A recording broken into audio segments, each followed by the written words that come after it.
It's 2:17 in the morning. Harry is walking his late-night security round, trading his time for $17 an hour. But as he passes the local laundromat, he notices the machine spinning in the dark just earned $14 without a single employee on site. 72 mundane services like laundromats, vending routes, and self-storage boast a 90% success rate by focusing on boring, repeatable needs. Wealth accumulates through the ownership of these invisible systems. These are the machines that keep the cash register ringing while the owner is asleep. Harry realized he needed to stop being the laborer and start being the architect. This required adopting Michael Gerber's system principle. Gerber's principle dictates that a business should run as a mechanism that executes labor automatically, rather than a job that requires the owner's constant manual intervention. A privately owned ATM serves as the perfect entry-level example of this machine-driven revenue. Harry started by investing $2,300 into a single machine. By placing it in a high-traffic gas station, he began collecting transaction fees 24 hours a day, requiring only 30 minutes of work per week to restock the cash. This setup creates a total separation between the time invested and the revenue generated. The mechanism works regardless of whether the owner is on a security shift or home in bed. Building a predictable income requires filtering every opportunity through a specific three-part architecture. Filter 1 is the habit loop.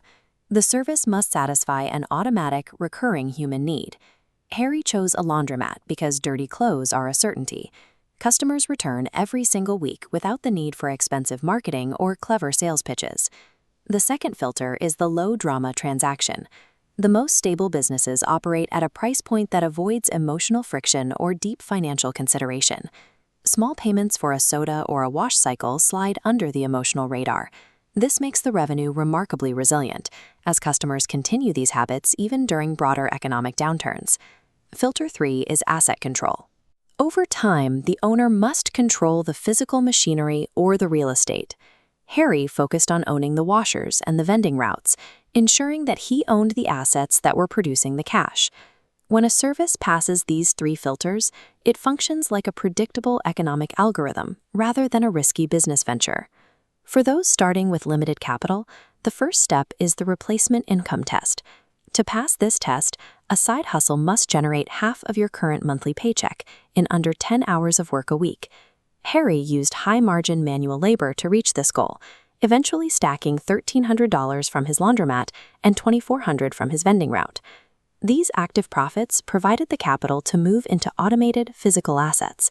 This path eventually leads to the apex of the ladder, commercial self-storage facilities. Self-storage operates at the highest level of automation. With remote keypad access and online booking, the system handles the tenants while the owner manages the facility in less than 2 hours a week. Once a tenant moves their belongings in, they typically stay for over a year. Realizing financial freedom is a deliberate mathematical progression from selling labor to owning zero-labor systems. By systematically stacking these small, boring cash flows, Harry crossed the $1 million net worth mark by age 38. His wealth grew through steady compounding rather than a single viral breakthrough. The biggest obstacle to this growth is research paralysis. Most people drown in information, spending months staring at browser tabs and spreadsheets without ever making a single move. Delaying execution while waiting for the perfect idea is the primary cause of failure. Expertise in preparation often hides an amateur's fear of execution. Success depends on choosing the possible business you can afford to start today.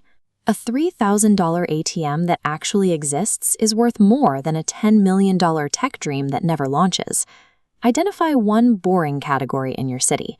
Check the sale listings for laundromats or vending routes, and run those numbers through the three filters. So take a tangible step tomorrow morning. Sustained wealth belongs to those who value unglamorous repetition. While everyone else chases the latest trends, the owners of mundane systems let time